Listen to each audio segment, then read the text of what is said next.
الصبح بدا من طلعته والليل دجى من وفرته. Bismillahirrahmanirrahim. Alhamdulillahirabbil alamin. Wassalatu wassalamu ala asyrafil anbiya'i wal mursalin wa ala alihi wa sahbihi ajma'in. Bi kulli lamhatin wa nafasin adada ma si'ahu wal muwah. Wa bihi nasta'in ala umuri dunya wa umuri din wa la hawla wa la quwwata illa billahil aliyyil azim. Allahumma barik lana fiha. Allahumma barik lana fiha. اللهم بارك لنا فيه اللهم بارك لنا في أسمائنا وأبصارنا وقلوبنا وأزواجنا وذرياتنا وبارك لنا في أرزاقنا وتب علينا إنك أنت التواب الرحيم رب اشرح لي صدري ويسر لي أمري واحلل عقدة من لساني يفقهوا قولي. Yang saya hormati Tuan Pengerusi Surau Madrasah Saidiyah Ustaz Mujahid hadir pada malam ini, Tuan Haji Ustaz Mus'ab, dan yang saya hormati Cikgu Karim, tuan-tuan, puan-puan, Ustaz Abdul Rahman ada datang. Ustaz Abdul Rahman Kamulakan ada datang. Tuan-tuan, hadirin hadirat para ikhwan tarikat yang saya kasih sekalian, alhamdulillah, tamu-tamunya marilah sama-sama kita memanjatkan kesyukuran kerana dengan izin dapat sama-sama kita hadir ke majlis hul yang kita adakan sempena almarhum Said Muhammad Dandrawi. Tuan-tuan hadirin hadirat yang saya kasih sekalian, seperti yang kita sedia maklum, tarikat ini namanya Tarikat Ahmadiyah. Kemudian Datuk Tambak Idrisiyah Ar-Rasyidiyah Ad-Dandrawiyah. Jadi Ad-Dandrawiyah ni tuan-tuan, kalau merujuk kepada yang mustarikh yang ketiga lah, iaitu pemunculan Said Muhammad Dandrawi ni selepas pimpinan Said Ibrahim Ar-Rasyid. Jadi kalau kata kita nak menjelaskan sedikit lah, tuan-tuan ni, malam ni kita nak jelas sedikit lah, tuan-tuan ni, berkenaan dengan latar belakang beliau. Tapi malam ni pun ada benda-benda juga kita nak cerita dengan tuan-tuan, utama sekali berkenaan dengan bai'ah lah. Yang baru-baru ni jadilah isu juga sebab yang terbalik nama tarikat kita, tuan-tuan. Jadi kita nak jelaskan kepada tuan-tuan, dan saya sedia maklum lah, tuan-tuan memang ada jawapan lah apabila cerita berkenaan dengan pengalaman tuan-tuan ambil bai'ah dengan Syekh Murtada umpama. Jadi perkara-perkara yang didakwa oleh orang-orang yang tak mengetahui mengenai dengan perjalanan tarikat ni, mungkin kita boleh nafikan lah. Jadi tuan-tuan hadirin hadirat yang saya kasih sekalian, sebelum kita nak pergi lebih lanjut, maknanya malam ni kita nak bercakap berkenaan dengan Said Muhammad Dandrawi yang merupakan pengganti kepada Said Ibrahim Ar-Rasyid yang wafat pada tahun 1872 Masih. Jadi Said Muhammad Dandrawi ini, kalau kita cerita latar belakang beliau ini telah dilahirkan di perkampungan Dandaro yang terletak berdekatan dengan lembah sungai di bahagian selatan Qahirah. Maknanya jarak perjalanan ni jauh, tuan-tuan. Habis masuk dalam 8 jam. Kalau naik kereta memang malang lah, tuan-tuan ni, memang jauh lah, tuan-tuan. Tapi biasa kalau kata kita pergi, lazimnya kita pergi naik kereta api laju lah. Tu pasal dia dah area dia belah selatan memang jauh lah daripada Kairah. Dah dekat orang kata Padan, orang kata belah-belah Aswan sana. Jadi kalau kita cerita sedikit berkenaan dengan tokoh ini, maknanya tokoh ini lahir maknanya kelahiran beliau ni maknanya dekat dengan Bandar Kinah. Jadi keturunan Said Muhammad Dandrawi ni berasal daripada bangsawan Maghribi, dan keturunan beliau telah dimasyhurkan dengan panggil Al-Umarah, sehingga perkampungan Dandaro sejak dahulu hingga kini masyhur dengan nama negeri Al-Amar. Al-Amar. Jadi kalau kata kita tengok Syed Muhammad Dandrawi ni untuk mengembangkan tarikat, beliau telah melantik 12 wakil. Wakil tarikat. Antara tempat yang dilantik adalah di benua India dan juga Asia Tenggara. Salah seorang yang dilantik seperti yang kita maklumlah bahawa Syekh Muhammad Said Al-Linggi. Syekh Muhammad Said Al-Linggi ni maknanya dilantik oleh Said Muhammad Dandrawi, guru yang kita raikan pada malam ni. Kalaulah bukan kerana jasa beliau memutuskan Syekh Muhammad Said Al-Linggi untuk menyebarkan dakwah dan tarikat, tentulah kita pun belum tentu lagi beramal dengan tarikat pada malam ini. Jadi tuan-tuan hadirin hadirat yang saya muliakan, beza dengan perjalanan tarikat yang sebelum, ada amalan-amalan yang biasanya akan membezakan antara tarikat ini dengan tarikat-tarikat yang lain. Di antaranya adalah bacaan doa ifti yang kita baca selepas tahlil khusus. La ilaha illallah Muhammadur Rasulullah fi kulli lamhatin wa nafasin adada ma si'amullah. Kita baca 3 kali. Kemudian adalah amalan la ilaha illallah wallahu akbar sebanyak 4 kali.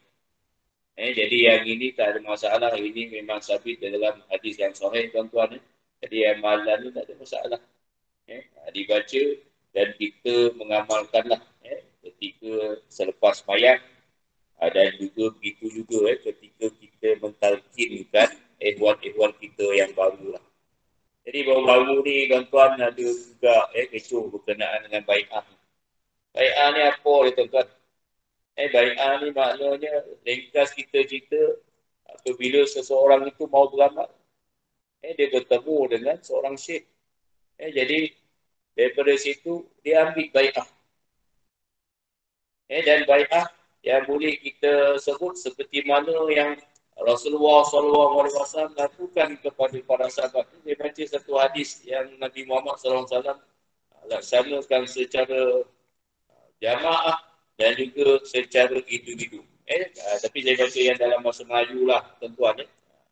Jadi secara berjamaah, talqin kita ambil contoh daripada hadis daripada Ya'la bin Shaddad, beliau berkata, Abu Shaddad bin Aus telah menceritakan kepadaku, sementara Ubaidah bin As-Samit mula menghadiri majlis tersebut dan membenarkannya. Beliau berkata, satu ketika kami berada di sisi Rasulullah SAW.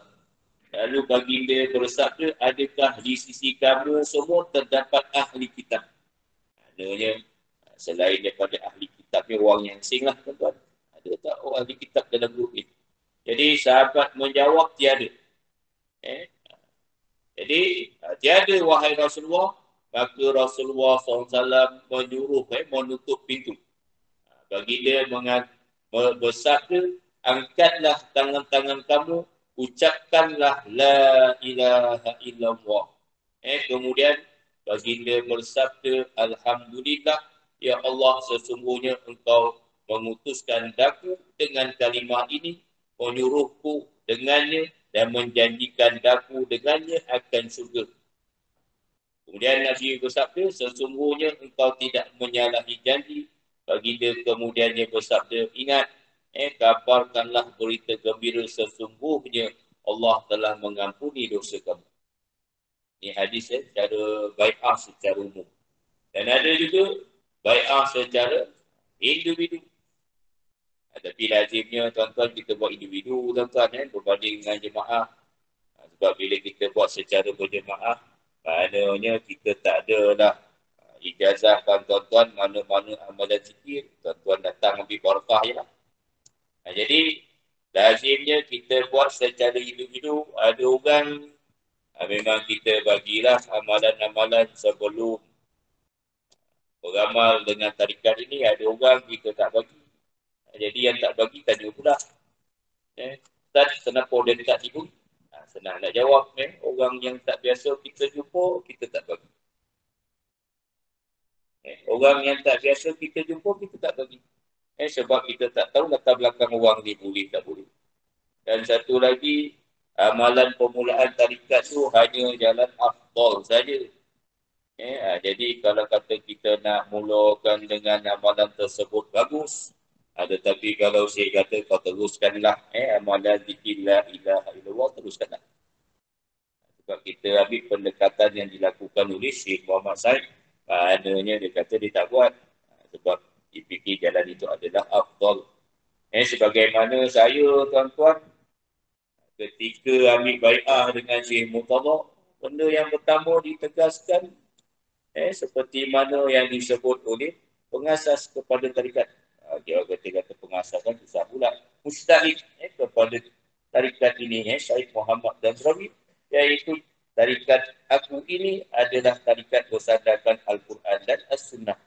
Adalah dia nak beritahu awal-awal, tarikat ni tunjuk kat saya itu jadi tuan. Tarikat ni kena faham, maknanya tarikat yang bersandarkan kepada Al-Quran dan As-Sunnah. Disebut bahasa Arab sekali, tuan-tuan, kemudian disebut bahasa Melayu, tuan-tuan. Maknanya apa? Nak memahamkan kita lah, tuan-tuan. Kemudian dia kata, kalau saya tengok mana-mana amalan yang saya selidik lah, lazimnya Datuk Syekh Murtada ni dia akan minta tuan-tuan datang ke kuliah dia. Datang ke kuliah dia maknanya tuan-tuan, kalau tuan-tuan daripada Melaka, tuan-tuan ambil bai'ah dengan dia di Melaka, tak memadai lah tuan-tuan datang kat Melaka saja. Dekat sini datang tuan-tuan, ada orang daripada Lagu 40 tahun mengaji dengan Datuk Syekh Murtada. Hari Datuk Syekh Murtada meninggal dunia baru sampai. Cerita dengan saya pun diam. 40 tahun. Satu masa yang bukan sedikit, tuan-tuan. Ada ngaji daripada muda. Nak kata tua, taklah berapa tua, tuan-tuan. Tua lah daripada kita, tuan-tuan. Tapi bila kita tengok pandang balik, maknanya kalau tak diambil peluang macam tu lah, tuan-tuan. Kita datang kat tuan-tuan sekali, tuan-tuan. Kita harap tuan-tuan datanglah balik ke tempat kita sekali. Dia macam kena kahwin lah, tuan-tuan. Kita datang kenduri tuan-tuan. Sekali. Kalau datang kat tempat kita, datanglah balik. Macam kita kalau bak kahwin, pandai pula. Kalau tak datang kenduri kahwin dan tak datang kenduri kahwin kau. Pandai. Adanya apa? Bukanlah nak suruh wajib, tapi takkanlah tiap-tiap bulan tak nampak muka tuan-tuan. Tu kata nampak. Jadi datang supaya apa? Supaya kita dapat belajar lah, berkenaan dengan amalan. Begitu juga dengan majlis ilmu. Sebab kalau kata kita tengok dalam tarikat Ahmadiyah inilah yang tidak menetapkan syarat orang itu mesti ada latar belakang agama.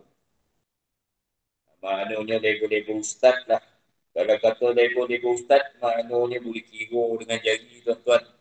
Maknanya orang yang jadi imam mungkin dia boleh juga. Ngaji apa kamu? Ngaji ya. Boleh ambil tarikat. Kerja apa? Kontraktor. Duduk. Ngaji, tuan-tuan, kalau kena ayat itu, tuan-tuan. Tetapi tak disyaratkan begitu. Sebab apa? Sebab dengan harapan tuan-tuan dan puan-puan datang kat sini lagi. Itu munculnya. Kalau tuan-tuan ambil tarikat-tarikat yang lain, tak dapat dia, tuan-tuan. Dia akan tanya benda ni. Sebab apa sensitifnya orang berkenaan dengan tarikat ni? Sebab salah pembawakan ni, maknanya habis lah tarikat ni. Kita kadang-kadang difitnah oleh orang-orang yang tak berhenti ni lah, orang yang jahil ni. Itu yang fitnah kita dapat. Ambil sekali tarikat, lepas tu tak datang-datang. Tahu-tahu dah salah bawa. Tahu-tahu dah salah bawa. Pasal apa tuan-tuan jadi salah bawa? Sebabnya beramal dengan benda-benda yang lain. Ingat tuan-tuan sebab orang tarikat ni dia ada dia punya istimewa tuan-tuan. Dia tak cuba tuan-tuan ni. Ada orang-orang yang berubat ni. Dia memang cari orang-orang yang tarikat. Pasal apa? Dia kata orang yang tarikat ni kalau belajar benda-benda amalan ni lah paling cepat sekali. Jadi apa tak tahu lah. Maknanya berubat ni lah. Sebab ada ekwan kita lepas pada dia ambil tarikat, dia pun pergilah belajar berubat. Lepas tu sasau tuan-tuan ni. Sebab apa? Yang tarikat punya amalan dia buat, yang benda-benda yang bukan tarikat tu dibuat sebagaimana amalan tarikat. Faham tu kan? No, kalau baca istighfar 70, amalan yang diberi oleh Tok Guru yang lain pun tentu juga dibuat. Itu jadi poning tuan-tuan. Jadi amalan yang kita ajar tuan-tuan, kita bukan bomoh tuan-tuan. Ataupun kita bukan ajar tuan-tuan berdamping dengan jin ke, ataupun yang sebab itu dengannya. Kita ajar tuan-tuan urusan tarikat. Maknanya bila ambil tarikat, hari yang tuan-tuan ambil tarikat itulah tuan-tuan kena ingat bahawa tuan-tuan sebenarnya sedang memohon ataupun berharapkan keampunan daripada Allah Subhanahu Wa Taala. Yang kedua istiqomah dalam amalan. Yang ketiga dapat membuang perkara-perkara yang mazmumah. Ini kita nak tuan-tuan. Dan lepas tiga perkara ni terbuang, barulah amalan-amalan yang berkait dengan ilmu dan apa jua perkara-perkara Quran yang sampai kepada tuan-tuan. Janganlah benda-benda yang tu yang tuan-tuan jadikan sebagai tujuan. Jadi kalau kita tengok balik, Sayyidina Ali karamallahu wajhah pernah bertanya kepada Nabi. Ini dalil lah tuan-tuan, talqin secara hidup-hidup. Wahai Rasulullah, tunjukkan kepadaku jalan yang paling dekat menuju Allah. Yang paling mudah ke atas hambanya dan yang paling afdal di sisi Allah Ta'ala. Jadi Nabi menjawab, hendaklah engkau sentiasa melazimi zikir kepada Allah secara sir, secara perlahan dan juga secara jahat, secara kuat. Lalu Sayyidina Ali berkata, semua orang berzikir mengingati Allah, maka khususkan aku dengan sesuatu. Sayyidina Ali ni dia tak nak tuan-tuan. Dia tahu semua orang dapat zikir. Jadi dia nak yang khusus.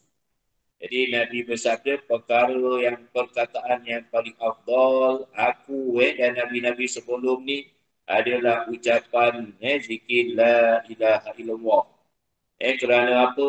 Kerana kalaulah langit dan bumi-bumi berada dalam satu neraca dan kalimah la ilaha illallah di dalam satu neraca yang lain, nescaya kalimah la ilaha illallah adalah lebih berat dan tidak akan berlaku kiamat selagi ada di atas muka bumi ini orang berkata la ilaha illallah. Kemudian Sayyidina Ali bertanya, bagaimana untuk aku berzikir? Baginda menjawab, pejamkanlah kedua matamu dan dengarkanlah daripadaku la ilaha illallah 3 kali. Kemudian sebutlah 3 kali, aku pula mendengar. Kemudian Sayyidina Ali melakukan sebagaimana yang telah diarahkan dengannya, dengan mengangkat suara. Yang kita buat ni tuan-tuan, sampailah tuan-tuan. Cumanya, bezanya, kita talqin tuan-tuan dengan tahlil khusus. Maknanya ada pula bi kulilam hatin wa nafasin nada masiahu wal buah. Rahsia tarikat ni tuan-tuan ada pada zikir yang kita amalkan. Kenapa ada tahlil khusus? Di situlah menggambarkan bahawa kita ni adalah baka tarikat Syaziliyah. Tarikat Syaziliyah ni tuan-tuan makamnya fakir. Bukan tuan-tuan ambil tarikat ni tuan-tuan jadi fakir. Bukan. Datanglah ustaz dia mendok kayu, dia bagi dia jawatan fakir. Bukan. Fakir dekat sini maknanya buat satu. Tapi mengharapkan amalan ni, pahala ni banyak. Cuba tuan-tuan berhalusi maknanya. La ilaha illallah, tiada Tuhan melainkan Allah. Muhammad Rasulullah SAW. Itu dalam hati ni. Pada setiap kelip. Dalam dewan ni berapa orang kelip tuan-tuan. Fikul dalam hati wa nafasin. Waktu nafas. Wasi'ahu wa dan sebilang jumlah banyaknya ilmu Allah Subhanahu Wa Taala. 3 benda ni memang banyak tuan-tuan.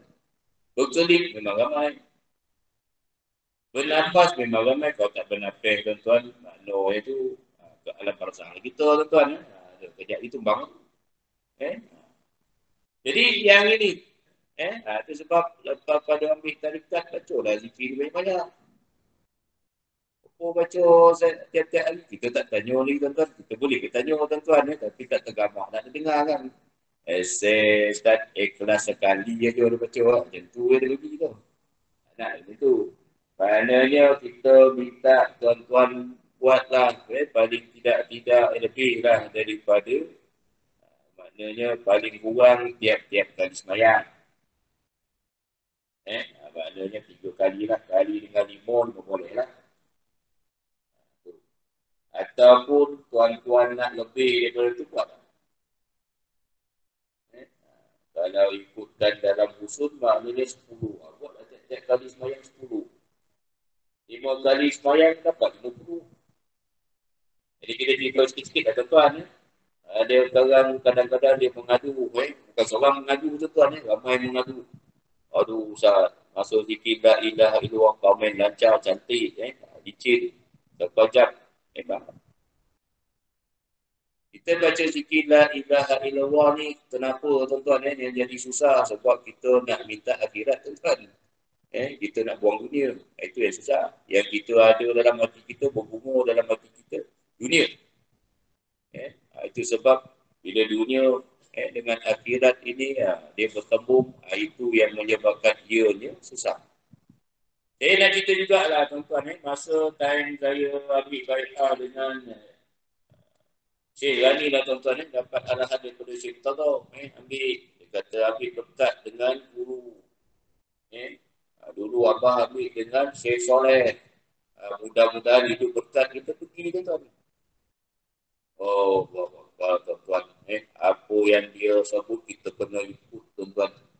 Lepas pada tahlil 3 kali, benda yang pertama dia kata, aku berjanji akan datang ke majlis ilmu. Mampus nak menjawab tu tuan-tuan. Saya pun buat senyap. Pegang sekali, dia sebut sekali lagi tuan-tuan. Kita pun tegak, terus ikut tuan-tuan. Maknanya tu penting tak? Penting. Tentang majlis itu. Yang kedua, melazimi wirid. Tak ada maknanya tuan-tuan ambil tarikat, kemudian wirid tak dibuat. Tak ada makna tuan-tuan. Bukan nak suruh banyak tuan-tuan, tapi janganlah sampai tak buat. Jadi, yang kedua. Yang pertama tu dapil tuan-tuan, dengar orang lain sebut, saya tak sebut tuan-tuan, saya dah tahu lah. Saya ni dia kejauh. Dia dah kalau nak dibuang-buang ni kan. Dah terketik kan, tapi dia pegang. Sebab apa? Supaya dia kata berasan. Azam tu kena pergi. Jadi, kita faham. Kemudian baru dia kata malazimi wirid. Wirid itu maknanya dan amalan yang dibawa oleh yang diamalkan dalam tarikat Ja'fari dia tak banyak lah. Seperti mana yang tuan-tuan dapat dalam tarikat Ahmadiyah. Mana kena baca sampai 70,000. Jadi dosa banyak sangat Ustaz kan. Kena ikut tarikat sini lah. 70,000. Baca dikit lah ilaha illallah. Kalau tuan-tuan buat sekali banyak, memanglah tuan-tuan jaga tuan-tuan. Macam kita jogging lah tuan-tuan. Satu hari kita sanggup berapa? Standard kita 2 kilo. 2 kilo lah dah banyak. Dia bedal 21. Hari ni 21. Senyum, muka bangga je. Upload dalam status Facebook. 21 kilo. Dan ada. Itu dah sekali je tuan. Tahun lepas tak ada dah. Tahun sekali lagi tak ada. Macam tu lah amalan syuting. Bila dah dibuat terlampau banyak. Tuan-tuan sendiri yang rasa susah. Aku buat sikit, insyaAllah lah. Lama-lama kata selesai. Yang bercakap ni pun ambil juga tuan-tuan. Sebab apa kita nak ajar istiqomah. Kita nak ajar istiqomah. Jadi kemudian dalam amalan tarikat ni kita nak cerita lah tuan-tuan. Untungnya kita ambil tarikat ni tuan-tuan. Kadang-kadang kalau kata kita tengok ada orang dia dapat orang yang tak betul tuan-tuan. Jadi patutnya jalannya cepat, akhirnya selamat. Jumpa dengan syekh ataupun orang yang tidak ada keahlian dalam memberi bai'ah. dalam kitab ini Faraid Maksir dia ada sebut. Maknanya apa tuan-tuan? Saya baca juga lah tuan-tuan. Dia kata ketahuilah. Mudah-mudahan kita mendapat rahmat. Kita mendapat hidayah dan taufik. Al-Ustaz Tuan Haji Muhammad Syed Jamaluddin rahimahullah ta'ala menulis dalam kitabnya Syarul Kunuz Al-Jawahir Al-Nuraniyah. Dia memetik daripada beberapa orang ulama termasuklah Imam Sya'rani katanya bahawa ulama-ulama dahulu, ulama-ulama tarekat dahulu telah sepakat mengatakan bahawa sesiapa yang melakukan amalan tarikat tanpa menemui dan mengambil daripada guru tarikat itu, perjalanan mereka itu tidak boleh diikuti. Guru itulah yang dikatakan bapa ruh itu. Maknanya dari segi Quranian, kita ni maknanya bapa lah. Bapa. Maknanya bapa kepada orang yang mengamalkan tarikat. Dan para ulama mengatakan sesiapa yang tiada berbapa dalam mana-mana tarikat, maka ia adalah anak angkat di atas dirinya. Buku jadi tu, tuan-tuan, maknanya dia tak ada bapa lah, senang dekat itulah. Tahu-tahu dah ada. Tapi benda ni memang berlaku lah. Tuan-tuan, benda ni memang berlaku. Maknanya ada satu orang tuan-tuan dia dakwa dia tua. Syekh Mursyid dalam tarikat. Ada satu tarikat. Dia tanya pada saya, orang ni betul ke Syekh Mursyid dalam tarikat tuan? Dia punya sangka baik lah. Kita kata tak. Dia kata kalau macam tu dalam tarikat, dalam jalur tarikat kami pun bukan ni. Jadi macam mana Ustaz? Saya tak tahu. Maknanya dia declare dulu tarikat. Sini pun musyrik, sana pun musyrik. Akhirnya, saya bukan tanya orang, tuan-tuan. Saya ditanya. Dia tanya kami. Dia kata dia ambil tarikat ni daripada orang ni. Jadi kita tahulah maknanya orang itu tak ada autoriti memberi bayar. Jadi macam mana lah orang itu boleh memberi pengiktirafan yang bahawa dia ni adalah syekh tarikat yang seterusnya. Bila kita tanya dengan satu lagi tarikat, dia kata saya sebenarnya dah maklum belah kami. Bola ustaz ni lah kami baik sangka. Dia macam tu lah. Jadi tu watak tarikat tuan-tuan. Maknanya selagi tak tahu aku dia. Tak bedal orang ni. Kita kadang-kadang tuan-tuan bila tengok orang silap sikit, kita pun pergi bedal. Belasah. Sekali kita yang silap tuan-tuan ni. Malu kita tuan-tuan ni. Malu tak apa tuan-tuan ni. Kita buat dosa tuan-tuan ni. Dosa tu tuan-tuan ni. Dan kemudian kalau orang tanya lah boleh kita lah tuan-tuan ni. Pasal apa tarikat ni tuan-tuan.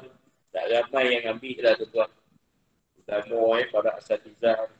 Kita ambil lah. Kita nukilkan kalam Abu Hasan Asyadzili. Yang bermaksud manusia yang paling ramai dihijabkan hati. Mereka daripada ilmu yang baik-baik ialah ulama.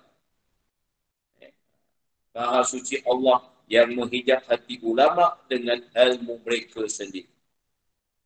Banyak kalau kata kita baca dalam tarikat ni, kita kena baca sejarah tuan-tuan. Syekh Ibn Athaillah Iskandari asal-asal memusuhi tarikat. Kemudian Imam Ahmad bin Hanbal pendiri kepada tarikat Hanbali. Pun orang kata pada asal-asal adalah bukan orang yang menyokong tarikat. Warning pada anak dia, jangan ikut orang tarikat. Jangan ikut sufi lah. Jangan ikut. Tetapi akhirnya orang-orang ini lah yang banyak mengeluarkan karya untuk menjadikan tarikat tasawuf ni orang kata difahami, ilmunya difahami. Orang kata jasanya banyak dalam tarikat ini. Jadi tuan-tuan hadirin hadirat yang saya kasih sekalian, saya tengok Ustaz Mus'ab ni ada bodoh dia nak suruh saya cerita ni tuan-tuan ni. Saya pun lupa lah.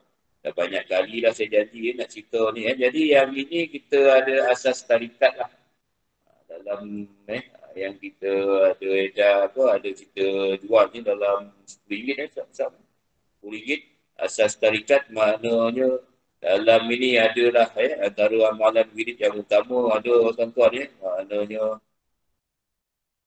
apa ni Fatihah aurat, tahlil, kemudian ada selawat azimiyah, kemudian ada istighfar kabir, kemudian ada amalan-amalan yang diamalkan oleh Said Ibn Idris. Jadi Said Ibn Idris dia amal, disuruh tambah amalan, jadi saya nak tambah amalan tuan-tuan malam ni lah. Dia dengar tambah amalan koyak, kurang kan. Jadi kita ambil kaedah yang dibawa oleh Imam Al-Ghazali. Kalau ikutkan Imam Al-Ghazali, dia ada 10 wirid yang setiap wirid tu baca 100. Dengar belum-belum mampus. Tapi hari ini dia kata apa, kalau tak dapat setiap wirid tu 10. Bagi dah rusak sikit kan. Dia dengar tu bagi 100.